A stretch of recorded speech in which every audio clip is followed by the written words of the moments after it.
തെരഞ്ഞെടുപ്പ് ഡ്യൂട്ടിയിലുള്ള സമ്മതിദായകർക്കുള്ള postal ballot വിതരണം 26-ന് ആരംഭിക്കും.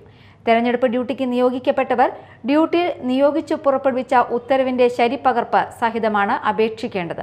അപേക്ഷ ലഭിക്കുന്ന മുറയ്ക്ക് പോസ്റ്റൽ ബാലറ്റ് പേപ്പറുകൾ നൽകേണ്ടതാണെന്ന് കമ്മീഷൻ എല്ലാ വരണാധികാരികൾക്കും നിർദ്ദേശം നൽകി. തെരഞ്ഞെടുപ്പ് ഡ്യൂട്ടിയിലുള്ള സമ്മതിദായകർക്കുള്ള പോസ്റ്റൽ ബാലറ്റ് വിതരണം 26-ന് ആരംഭിക്കും. ത്രിതല പഞ്ചായത്തുകളെ സംബന്ധിച്ച് 3 ബാലറ്റുകളും മുനിസിപ്പാലിറ്റി, കോർപ്പറേഷൻ എന്നിവയിലേക്ക് ഓരോ ബാലറ്റുമാണ് നൽകേണ്ടത്. പോളിംഗ് ഡ്യൂട്ടിയിലുള്ള സമ്മതിദായകരുടെ തപാൽ വോട്ടിനുള്ള അപേക്ഷ കൃത്യമായി സ്വീകരിക്കുന്നതിനുള്ള ക്രമീകരണം ഏർപ്പെടുത്തണമെന്ന് ജില്ലാ തെരഞ്ഞെടുപ്പ് ഉദ്യോഗസ്ഥരോടും വരണാധികാരികളോടും കമ്മീഷൻ ആവശ്യപ്പെട്ടു. തെരഞ്ഞെടുപ്പ് ഡ്യൂട്ടിയിലുള്ള വോട്ടർമാർ പോസ്റ്റൽ ബാലറ്റിനായി ഫോം 15-ൽ ബന്ധപ്പെട്ട വരണാധികാരിക്ക് അപേക്ഷ നൽകണം. അപേക്ഷാ ഫോം വരണാധികാരിയുടെ ഓഫീസിലും സംസ്ഥാന തെരഞ്ഞെടുപ്പ് കമ്മീഷൻ വെബ്സൈറ്റിലും ലഭിക്കും. അപേക്ഷ വോട്ടെടുപ്പിന് 7 ദിവസം മുൻപോ അല്ലെങ്കിൽ വരണാധികാരിക്ക് അനുവദിക്കാവുന്ന കുറഞ്ഞ കാലാവധിക്ക് മുൻപോ ലഭിക്കത്തക്ക വിധം അയക്കുകയോ നേരിട്ട് നൽകുകയോ ചെയ്യാം.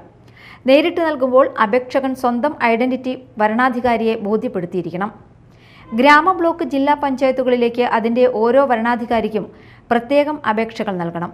3 അപേക്ഷകളും ഒരു കവറിലാക്കി നൽകിയാൽ മതി. ത്രിതല പഞ്ചായത്തുകളിലേക്കുള്ള അപേക്ഷകൾ ബ്ലോക്ക് പഞ്ചായത്ത് തലത്തിൽ ഒന്നിച്ചാണ് പരിഗണിക്കുന്നത്. ജില്ലാ പഞ്ചായത്തിന്റെ ബാലറ്റ് അയക്കുന്നത് ചുമതലപ്പെട്ട ബ്ലോക്ക് പഞ്ചായത്ത് വരണാധികാരിക്കാണ്.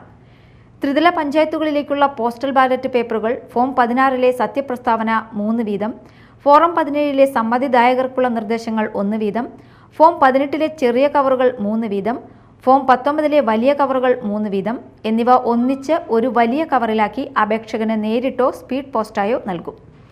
മുനിസിപ്പാലിറ്റികളിലും കോർപ്പറേഷനുകളിലും ഇവയെല്ലാം 1 വീതമാണ് നൽകുക.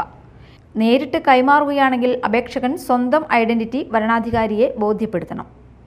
Media time, Kochi.